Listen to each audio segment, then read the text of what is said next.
Welcome to What's the Point? A question we should all be asking ourselves, and the podcast by brand architect Bill Ellis. Welcome. It's another fabulous episode of What's the Point? And it's fabulous because of the guest that I have today. We welcome Tim Christophersen, one of the world's leading voices on nature restoration and conservation. He's the author of the newly released book, Generation Restoration: How to Fix Our Relationship Crisis with Mother Nature. A little bit about Tim. He spent decades working to protect and restore the natural world. He's led global initiatives through the United Nations Environment Program. He now serves as VP of Climate Action at Salesforce, a major company.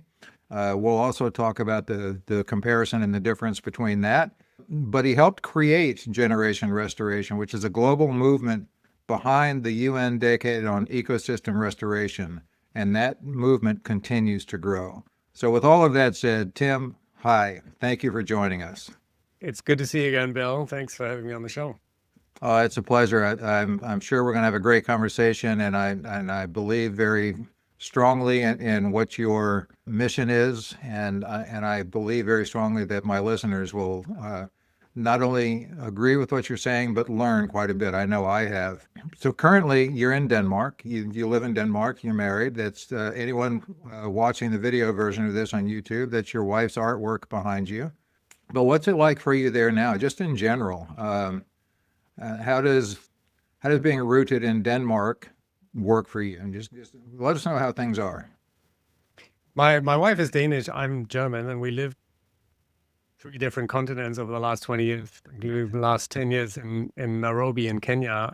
So this has been home for the last 5 years, and we bought a farm here 5 years ago that we're restoring. It's used to be a dairy farm, and now we're turning it into a permaculture with agroforestry. So we're planting a lot of trees, and hopefully we'll restore the soil, the biodiversity, the health of the land, our relationship with nature, which of course is what my book is about. So, well, trying to walk the talk as well in terms of what's in the book, what I've learned in my international career.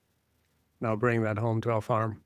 Well, what's interesting is, to me, that's an example of not walking the walk, but the book is talking the talk of your walk, if that makes sense. If I'm not getting overly confusing, but you have the belief of restoration of nature, and that's been with you since a child when you were in Germany, and you used to explore a lot of nature in the forest, and I lived in Germany for a while. It's a beautiful country. Share with us your experience as a child with your grandfather and others. So I grew up in a small village, and it was in the middle of nature. We were very close to a lake, and there were forests, and there was not really much else to do, but I loved going out into nature, exploring, going camping, hiking, fishing, long walks with my grandfather, who was a forester. And that love of nature, which, of course, as most children, I thought that was normal. You know, everybody grew up like that, that I knew at that point. But now looking back, it's, of course, in some way privileged because you have that exposure to nature and see nature in a different way. But of course, there were also a lot of things that I didn't get to experience until I was much older, like traveling or having the advantages of a city. So I think that love for nature stayed with me all through living also in big cities, living in different countries. And it's that love of nature that also compelled me to write the book, because I think there's something more to that relationship than just a enjoyment or recreation, as we call it. There's more to that relationship, and there's more importance to it as well. And we see that now in our time where we are in what I would call an ecological crisis. And that we are. And listeners, we are going to get into a much broader, deeper, more meaningful conversation than the very hot button climate issues that are discussed and bandied about, where everyone has one side or the other. We're going to go deeper. So listen, please stay with us. You're going to hear a lot of things that are pretty important and pretty impactful. So you grew up loving nature and enjoying nature and realizing that nature is something that we have to cherish. Was there a point that you can remember that suddenly you realized that would be, in essence, your life's work? Yeah, I remember this was maybe in my early teenage years when I was in a forest ecosystem by myself in this forest. I could basically sense what the connections were between the different organisms and plants and the soil and the trees, almost like you measure electricity flowing through a circuit board. I could sense that life force. And I think that many of us can intuitively, and certainly indigenous people's culture is built on that kind of a connection with nature, that nature is not an abstract commodity or a warehouse where you just go and take what you need and discard what you don't need. But it's there's a reciprocity with nature that we can learn or relearn, perhaps, because there's plenty of people who have never forgotten that reciprocity. And for that, we need to build a new relationship. So the book subtitle is How to Fix Our Relationship Crisis with Mother Nature. And when I talk about relationships, I mean that very literal. I mean the emotional, spiritual, of course, also the intellectual connection of knowing what species are called and who you share this planet with. But more at a deeper level, what is the emotional connection we can have with nature, and what can we what can we gain from that? But also, what can we give nature? Because that's also often something we overlook. This goes both ways, and we have something important to give nature as well. I think that's an excellent point. And while not a naturist nor someone who's 100% focused on the restoration with the earth, my background in business and branding is very simply making sure people realize the value that we give and helping them to understand how we can help them meet their goals.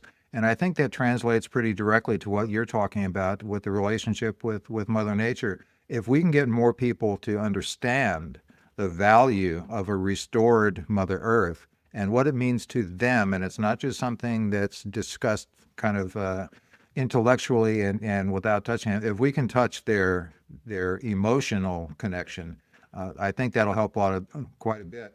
And so you have started with, well, let me get back. You started in Germany. You've lived on 3 different continents. You were in Kenya for quite some time, close to a decade, perhaps.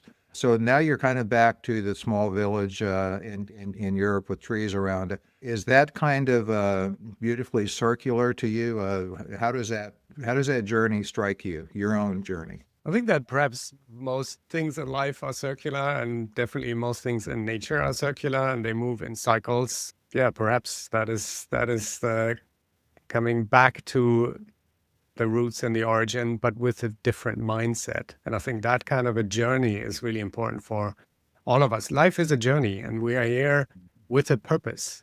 Every one of us has a purpose, and I wish for all your listeners and everybody to find that purpose. What is your purpose in life? Because once you found that, you can never unsee that purpose. You can actually not stop following that. You can not stop following that purpose because it will pull you along. Like we're all pulled along through this life by forces that we don't fully understand. I mean, we think we know so much, right? We're very hubristic as humans. We think we know how everything works, and the body is just sort of this intricate machine, and there's a bit of chemistry and biology and physics.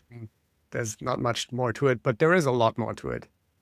And there's a lot more to how we work, but also how we interact with other humans and then also with the natural world. So that having a different view of that relationship with nature is what I now try to bring to our farm. And it's a difficult and ongoing journey for me. It's not something where I say, I've mastered that new relationship, because if you take the example of our farm animals, we have sheep and we have rotational grazing in this permaculture that we're setting up.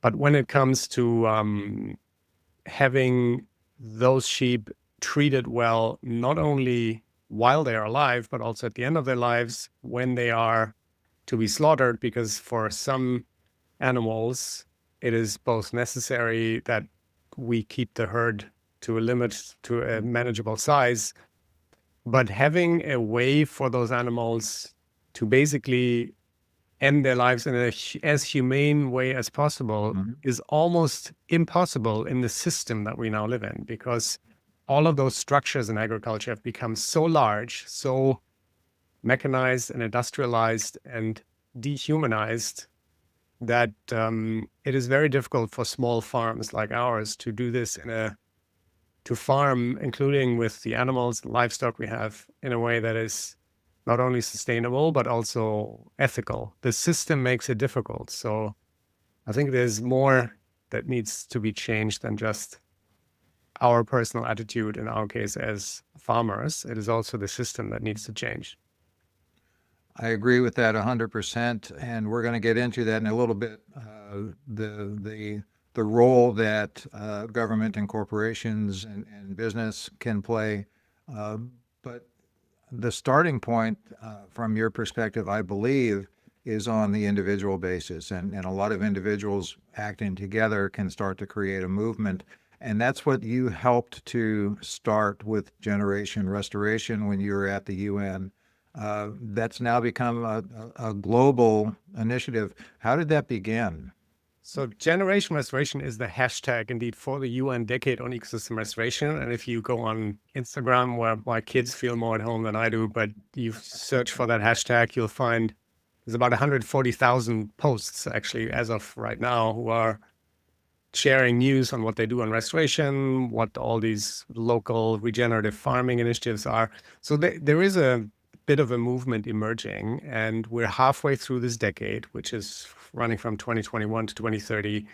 And I still remember this was in March 2019 when the UN General Assembly adopted this resolution, because it has to be approved by all UN member states.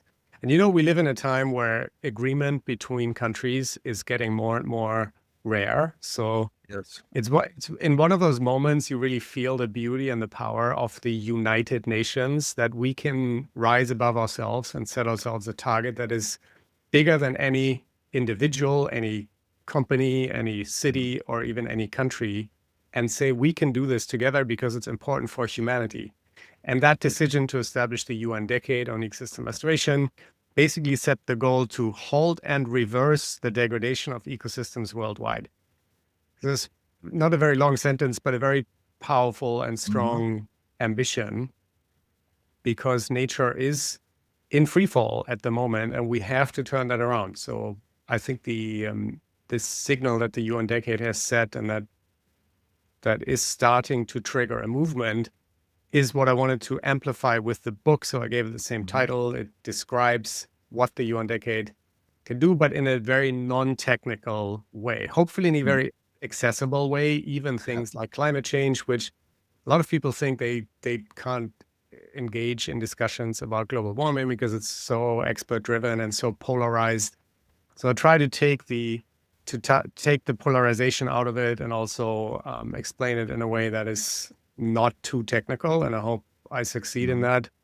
I'm very happy that the book was only launched last week, and it's been #1 new release on Amazon and Green Business. So it seemed to be people paying attention to this kind of a topic of a positive, action-oriented book that is about the state of the world and of our relationship with nature, including the climate. So I'm hopeful that kind of a book resonates, and thanks to you and phenomenal peers you have who run podcasts, this is so important to have this medium to share, because this is not a 30-second soundbite or it's not a 140-character tweet. You can explain what is in the book. It's a shift in how we see our role as humans on planet Earth that requires a bit of depth. Well, I think the key word, restoration, speaks to that, because whether we're talking about the environment or relationship with the earth or anything at all, if we're talking restoration, most of us have some type of experience with restoring a home, restoring different things, and so the word restoration to me implies something that's ongoing. It's not immediate, and it's not a quick fix, which is what oftentimes people look for. I want to come back to, well, let me get here first. I was going to jump to the book, but there's so much to talk to you about. You describe generation restoration as generational, but not a single generation. You talk about it being in large measure driven by younger people who have the vision and the energy, combined with the need for older generations who have frankly, the means and the experience. And if those two get together, and it doesn't mean that older people like me don't have vision, and it doesn't mean that younger people don't have means, but I understand the concept. Tell us more about that. How do you see that really playing out? So it was a brilliant young woman named Selena Abrams who came up with this term generation restoration to explain that everybody alive now is part of generation restoration, no matter whether you're Generation X or Alpha or a millennial or a boomer, or we're all part of generation restoration. And that intergenerational collaboration and justice plays out in several ways. One is that we can see when we go to these many local restoration initiatives. There are 250,000 projects now on this platform called restore.eco, for example, and you zoom into what's happening there. It is often multi-generational efforts, community-driven efforts that also bring young people back into agriculture, which has a huge problem of not having enough young people being our future farmers and future stewards of the land. But the more you zoom in on to where restoration happens, you see it pulls different generations together because it's an action-oriented, positive term. I also used to work a lot on nature conservation, and to me that it always struck me as, want to conserve something, stop something from happening, limit the use of a natural resource, and that to me never was as compelling as restoration. Both are necessary, and often nature conservation is a tool for restoration, but the message of restoration is just so much more action oriented. And as you say, it is a process that mirrors the human journey of learning, of expanding, of evolving, and going deeper within and going more forward in terms of restoration in the outside world is this parallel journey that we are all on. So restoration, I think, draws a lot of people because of that, no matter what age they are. So it can appear to some perhaps that you're talking about a dichotomy, but in actuality, the balance of wisdom and energy, the balance of urgency yet patience, those have to happen, which is why restoration takes quite a bit. How do we nurture that? How do we try to get people more on the same page, if you will? I believe that there's an inherent, maybe even within our DNA, there is what E.O. Wilson called the biophilia concept. We are close to nature because we co-evolved with nature. We are part of nature, but we've forgotten that in the recent human history. But of course, through many millennia, nature was our home, our family, the source of all our food, which is, of course, still is today. That inherent proximity and affinity for nature is what we can tap into. Of course, you speak to people who live in cities and they often say, well, what's this to me? The nature is somewhere out there beyond the city boundaries in some nature park. I like to visit, but it's not really here in the city. So in the book, I list a few new scientific discoveries, including that we are, as humans, basically walking ecosystems that are composed of many non-human cells and species as well, which we need to digest our food and to keep our skin healthy. And so we are nature. Even as we sit here and talk and walk, you don't have to go necessarily into a national park. Cities are full of nature. They're full of bird species. They're full of plants. They're often very diverse because humans are ecosystem engineers. And if you think of a city as an urban ecosystem, we have engineered that, and we can engineer them in a way that makes them more diverse, more abundant, more rich in nature. So that dichotomy is not only between what is inside and what is outside, it's also nature is not really out there. It's not only where we have tranquility and only plants around us. It is also wherever we are is nature, and in the cities is nature. I agree that there's a very specific example that you give in the book that I want to get into in just a minute. But let me start talking about the book because it's very powerful. There's so much to talk about. A large message in the book is that we are in a relationship crisis with Mother Earth. Tell us about that. So if you imagine for a second, let's say we would be married to nature, right?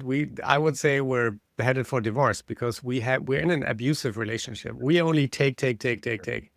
And we all know of relationships like that. Maybe we've been in a relationship like that.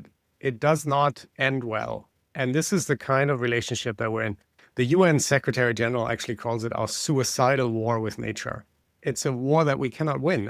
And that doesn't even make sense because we're fighting ourselves. We're fighting our very basis of human existence, and that our entire civilization is built on. So we have to stop that suicidal war and go beyond that. We have to repair the damage that we've done. So that is the relationship crisis that we're in. And the first chapter in the book is about recognizing that and taking a hard look in the mirror and saying, well, we basically now live in a 10% world. We have destroyed a lot of biodiversity. We've lost 73% of all wildlife populations since the 1970s. Within my lifetime. I mean, it is not a long time in geological timeframes at all. It's a millisecond for Earth, but for humans, it can feel like a long time because we have a very short attention span. Mhm. But if you look at the weight of mammals on planet Earth, for example, only 4% of all the mammals on the planet at the moment are wildlife. The rest are humans and livestock. So we've basically compressed nature in the sense that we also want diversity and abundance of species other than our own and our livestock into a 10% world. And that is based on this extractive mindset that started in the era of, or the so-called era of enlightenment. I actually don't like that term because it does sound like we were enlightened about something.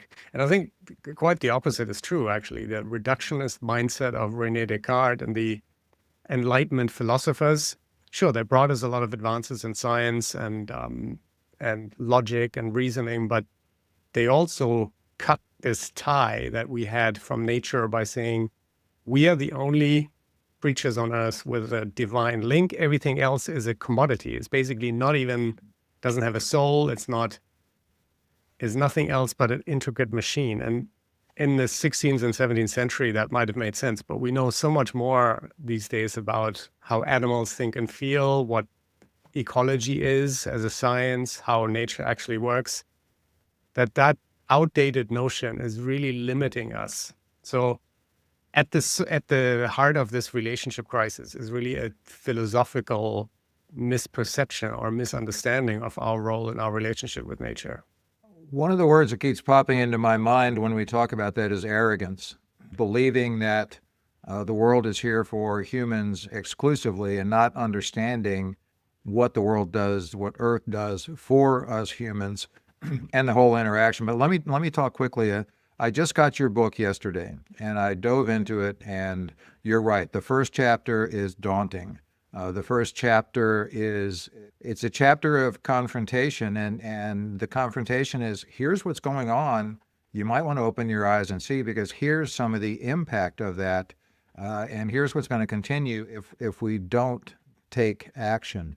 The other thing I get from that, though, is, at least in the first chapter, leading to the rest of the book, I suspect, there are droplets of optimism and droplets of hope that you speak to.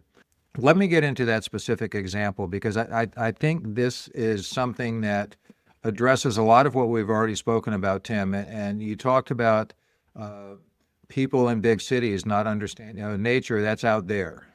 Nature's not here in the city.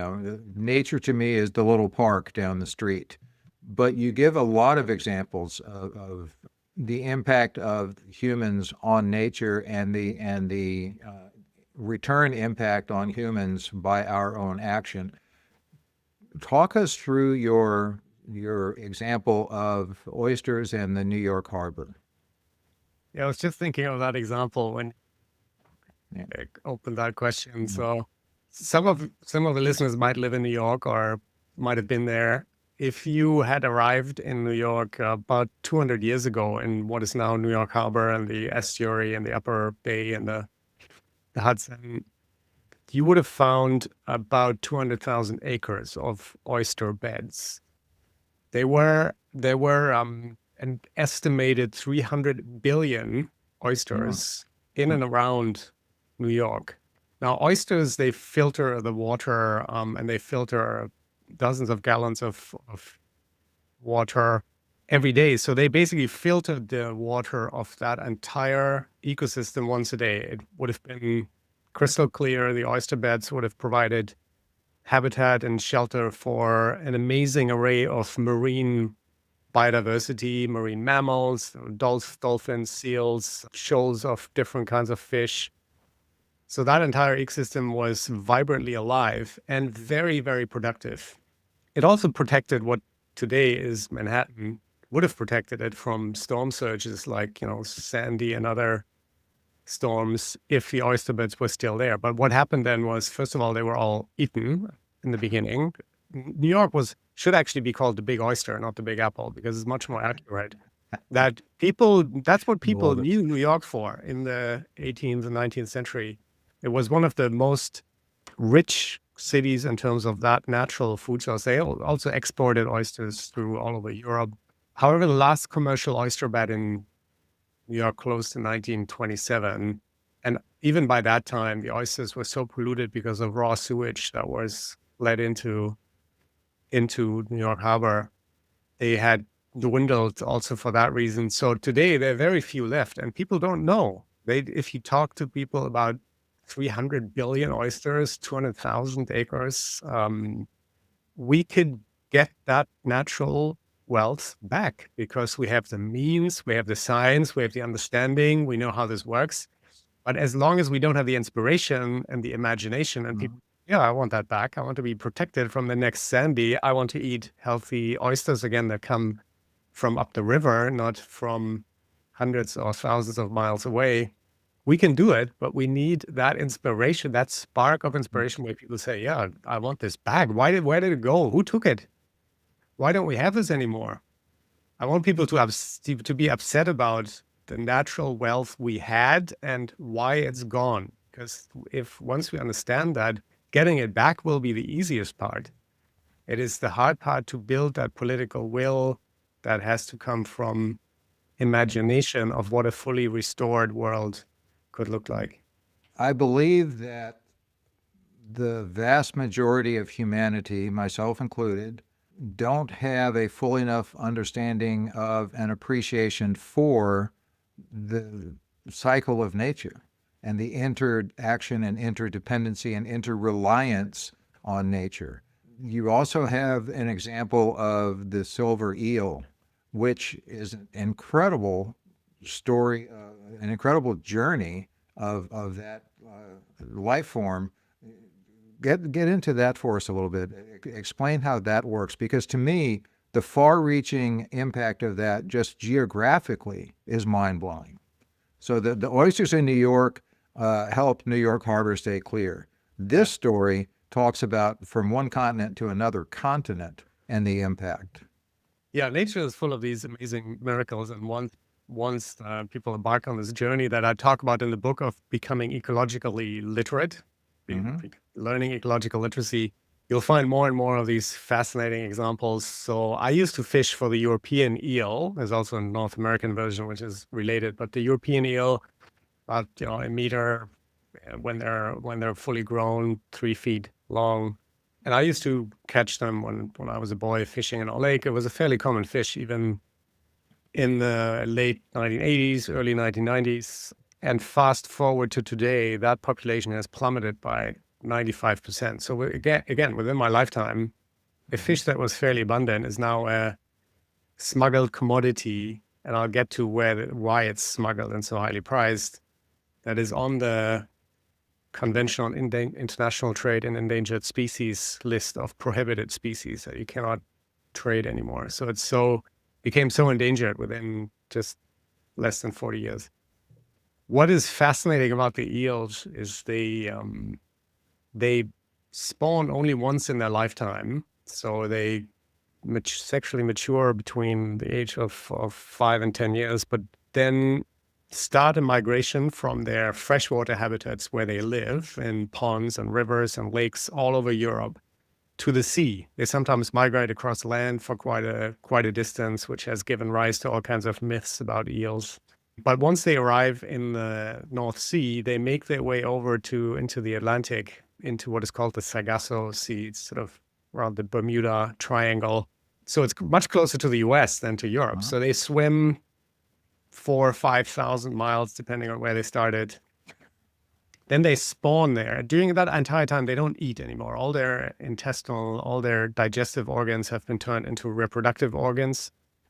So they don't eat for up to a year. They arrive at their destination, they spawn, and then they die. The young eel larvae, they drift back to Europe with the Gulf Stream.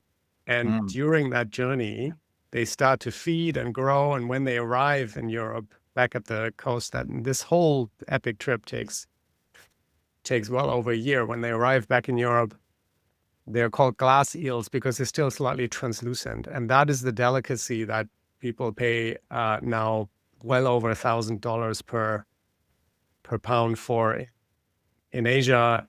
And that's why they're fished in industrial quantities off the coast of Portugal and Spain and France.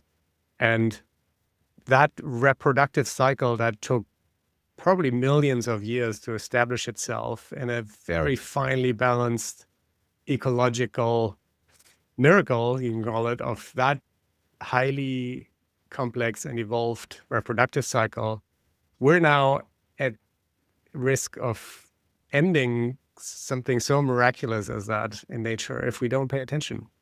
So we need to know these things and need to know why we're doing such harm to nature and how we can reverse it, because we can reverse it. It's not many of these things are not irreversible. Some are, but most of them aren't. I think another thing that we have to become aware of is why that millions of years process came into creation and why it exists and what the benefit, because it's not just, oh, that's a nice little story. There's interaction. And you've traveled quite a bit and you give examples of, and we talked earlier off camera a little bit about what we can learn from a wide range of indigenous people. Indigenous Native Americans, we'll call them named Indians because that's, anyway, what can we learn from the indigenous cultures across the globe? I believe that that sort of Western society, or even perhaps the modern world economy's biggest blind spot and therefore also risk, is the inability to see nature with a different mindset, not as a warehouse or as a never-ending source of abundance of free goods and services, but as a relationship that we have to nurture and that we have to give back to. There has to be reciprocity with nature. And that is the essence of indigenous worldview and mindset, that it is not a extractive relationship we can have with nature, because it will at some point undermine us if we only take, we don't give back. And we're starting to see that now. Supply chains, even of large agricultural companies, are starting to become unstable. There is, of course, price spikes if you go to commodities like coffee or cocoa, where the prices have gone up 4 or 5 times just in the last 4 years. Cocoa has gone up to almost $10,000 a ton for raw cocoa. And we can see that we've come to the end of that road of this extractive mindset. What we need instead is a culture of reciprocity and what indigenous peoples call the honorable harvest, which has some basic rules that are surprisingly common sense, like that you should not take more than half. You should never take the first or the last of anything you find. You should just follow basic rules that you can also find in many local communities and traditional agriculture forms. So they're not limited to indigenous wisdom. There are many stories, and I talk about some of them in the book, in Western culture as well, that warn us of overdrawing our natural bank account. You remember the fable of the goose that lays golden eggs? That is, of course, meant as a metaphor as a warning against greed. And if you approach nature with a mindset of greed, that will backfire. And we're seeing that backfire in our face right now. Mm-hmm. We have to change that mindset. Yeah, so there's examples in the book, and respect for your time and our listeners' time. We won't have a chance to get into a lot of detail, which is why there's a book that they can get. But you talk about indigenous people living high in the mountains where forestry has stripped the land, and how that used to provide for an entire culture. We've talked about, I've got a very dear friend here who his heritage is indigenous American Indian, and I've learned more about that and their respect for the earth, the land, the water, and everything because of its importance in our life cycle. So it strikes me that maybe it's less about learning something new and remembering something old. I think a lot of what you talk about is there. It's a matter that we've lost awareness and we've lost touch with it. Does that resonate with you? In the book, I talk about one of my favorite projects of all time, and it's growing and growing. It's called Acción Andina. This is a social movement that only started 6 years ago to restore the high mountain watersheds of the Andes. So everywhere from Venezuela all the way to Patagonia, the high Andes used to be forested. There were cloud forests that captured moisture from the air, filtered, stored it, and then released it slowly downstream for the entire continent. Cities like Lima, they depend on that kind of water from the high Andes.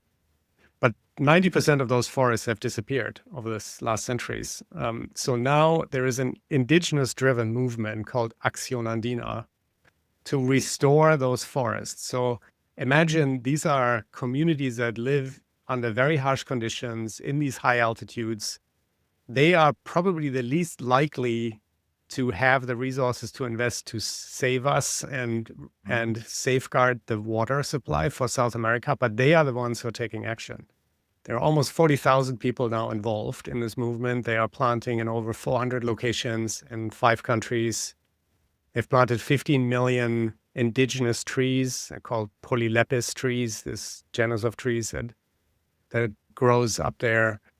And those kinds of movements are based on the understanding that there has to be a reciprocity with nature, with the mountain, with the ecosystem that sustains us. So this is why they volunteer their time, because they understand that without the mountain and without that ecosystem, there's no village, there's no community, there's no water. We are far away from that understanding, but I think we can learn it pretty quickly when we realize we're running out of the essentials. And I think that time is coming soon. And the sooner we learn how we can live in harmony with nature and reestablish that reciprocity, the sooner we will also secure that supply of ecosystem goods and services is the technical term, but really it is nature's abundance that sustains us and keeps us alive and feeds us and clothes us. And we have to rediscover, or as you say, relearn that truth of reciprocity. We can learn it from indigenous people, but I think it's inherent in all of us. We know that this is the right thing to do.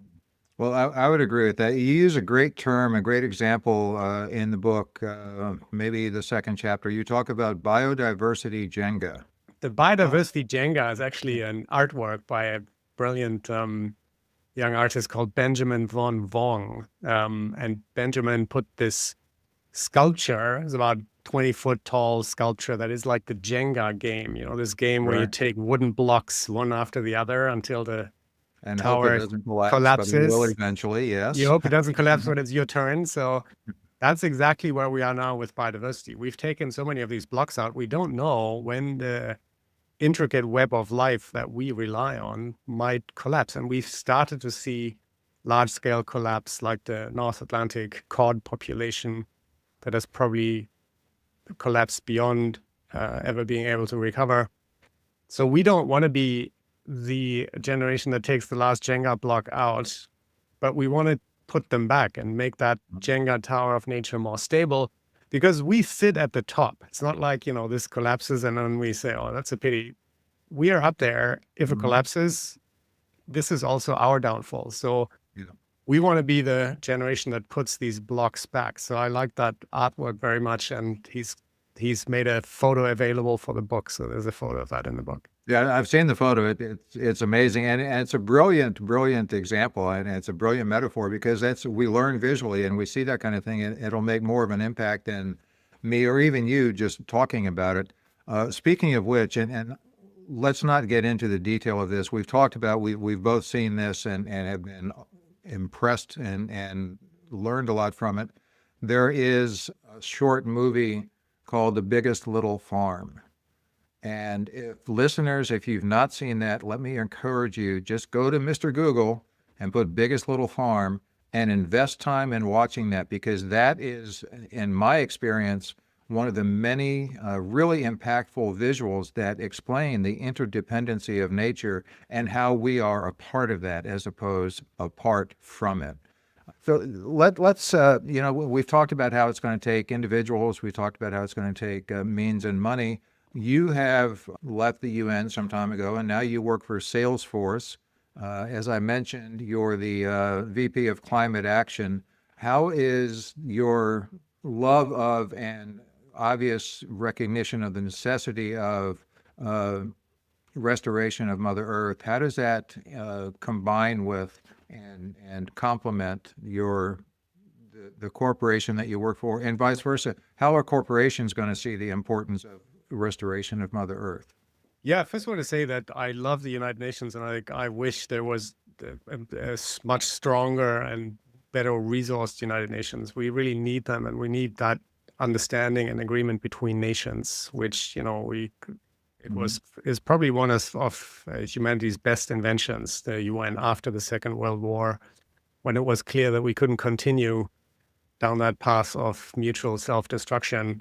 So I think that what prompted me to change to the private sector was just this need for speed and scale and innovation, which the private sector is very good at. And Salesforce is a company that has a trust relationship with 200,000 other companies. We manage their data. So often I get to speak with the sustainability teams in these Fortune 500 companies about this thing they've heard about called biodiversity, and what should they do about it? What is nature mean for our supply chain? What can we do for water resilience?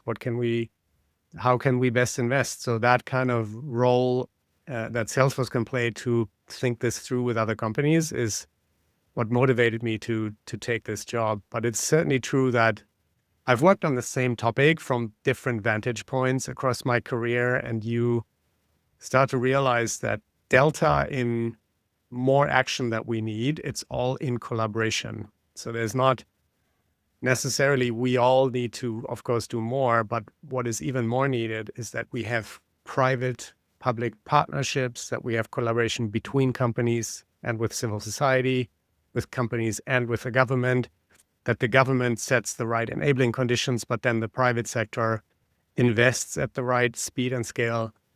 So that collaboration is part of what I try to foster now in this role, also having an understanding of the UN, having an understanding of how governments think, how big companies think. And that I find really encouraging, because we see finally that this passing of the blame is stopping in action to save nature and to restore nature and to create a better, healthier, greener future. But collaboration is becoming more common and more prominent, even though, of course, there's voices that are distractive and that are not helpful. But in the long term, collaboration will increase, because it's our only chance to save ourselves from the situation that we're in. You mentioned, Tim, nature can be looked at as goods and services, which seems to me to be a very relatable concept when you're dealing with corporations and big business. I want to touch on because of their means. We talked earlier about vision and energy, but the means and the money, a lot of that lies in corporation. And frankly, a lot of corporations have to take a lot of assume a lot of the blame, if you will, for what's going on. So you talk about ecosystems as an infrastructure rather than decoration, and you bring that into boardrooms. How is that received, and how are you able to start to crack open some of the resistance, or some of the, maybe a better word is, I'll use ignorance in its purest form, people that just don't know the impact. How do you bring that message forward? It resonates surprisingly well. And just over the last 4 years, private sector investments in nature as an asset class, if you will, in nature restoration or conservation have gone up 11-fold to about 100, little over 100 billion per year. It's still only 10% of what we need, which is around about $1 trillion per year. But I think that is achievable. Because once you have that understanding that nature is not a unlimited free for all, it is critical infrastructure. It is critical not only for everything that we need to run our civilization, it's also critical for our mental well-being, our spiritual well-being, our health. Once you have that understanding, it's very hard not to invest in nature. And we see more of that mind shift in the mainstream finance industry with that money flowing in. One of the biggest problems at the moment, actually, in nature finance is large projects that can absorb what is called a ticket size of 50 million, 100 million, $200 million at a go, which in asset classes like infrastructure or real estate is what you would normally invest from big funds. But these kinds of projects in nature for restoration, they're still very rare, but I believe that they will be coming. Nature restoration will turn into a $1 trillion or more industry, as it has to. Mm-hmm. But first, we need that mindset also in governments, that these are public works projects. Let me just end on one example. The country is a fairly small country, Sri Lanka, exports a lot of tea. There's one central mountain watershed in that country, high forests in that mountain. They provide the water and a lot of the nutrients for the tea plantations, but much of this forest has disappeared. So now the main export of the country is at risk. So what else is that but critical infrastructure that you need for proper economic policy? You need to rebuild those forests to be able to grow and export tea. It's as simple as that. Once you know that how important it is to invest, it's very easy to convince people by speaking their terms in their language. And the mainstream finance industry is coming on board pretty rapidly. That's an example. It strikes me, Tim. I've been to Sri Lanka. I've got several Sri Lankan friends, but that strikes me as an example where the forest has gone for reasons probably aided pretty strongly by human activity. And yet what people tend to do is look for a quick fix to the economy, as opposed to a quick fix to the root cause of their core business eroding. So it's that kind of mind shift that might have to shift mindset. We're talking a lot about business and governments, and what about individuals that are listening right now that might feel discouraged? And it's easy to say, I'm one person out of 7 or 8 billion, whatever the latest count is. What can I do? What do you say to someone like that? Well, I would have said something else 5 years ago, but what I say now, knowing what I know now, is, and it might sound counterintuitive, but just spend more time thinking about nature, with nature, in nature, listening to nature, because that will open a new understanding of how we should behave. I don't want to prescribe to anybody what they should do, whether they should eat meat or not, or how they should travel. But I think once we have that new understanding of nature as our family and as our home, we will change a lot of our behavior, including what we eat, how we shop, how we travel. And it will be individual and different for every single person. But it's a fun way to discover and open your mind to this new relationship with nature. And that will trigger a lot of necessary change. So I don't want to prescribe what to do, but listen to nature. Nature will tell you what to do. Okay. And that makes a lot of sense. What you say makes me think that as much as restoring ecosystems might be about just restoring connection between people, but connection between people and nature. Is that something that Is that how you see it? The key to this whole thing is nature? Well, that's perhaps the most beautiful and encouraging part of all of this, that this always goes both ways. When we have that restored relationship with nature, it also restores something in us. It restores a sense of purpose, a sense of community, a sense of well-being, mentally, spiritually, even economically. We definitely cannot continue to erode nature's fundamentals the way we are doing it now. We will be better off in every way as humans if we restore nature and restore our relationship with nature. Brilliant. One thing that I have to point out here, and we're very much against getting up against the time that you committed to, so thank you for that. But one thing that makes your book incredibly special is that it's got a foreword by the recently deceased, yet much loved and respected Jane Goodall. How did that relationship come about? Tell us a little bit about her, and her legacy is so powerful. I'm incredibly grateful to Jane for having taken the time to actually write the foreword. I mean, it was right up against the deadline, and the publisher was getting a bit nervous, but she did write it. And even though she is was so incredibly busy traveling 300 days a year, speaking at a lot of different conferences. I met her a couple of times in the context of the Trillion Trees Initiative, and she was instrumental in launching that in 2020. That was Salesforce's and the World Economics Forum effort to conserve and restore 1 trillion trees, or about 30% of all existing trees. A huge, wildly ambitious initiative, which is how I got to know Salesforce, because I was still at the UN at the time.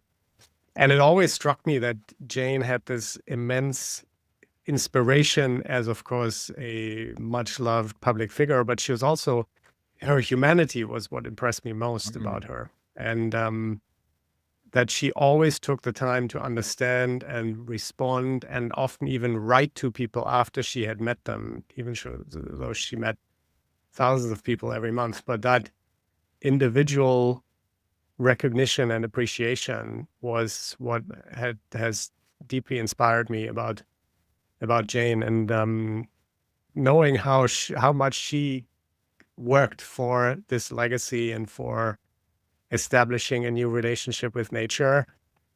I think all of us can do a lot more than looking at what she did at 91, working long hours, traveling the world, being present and pushing this agenda until the last minute.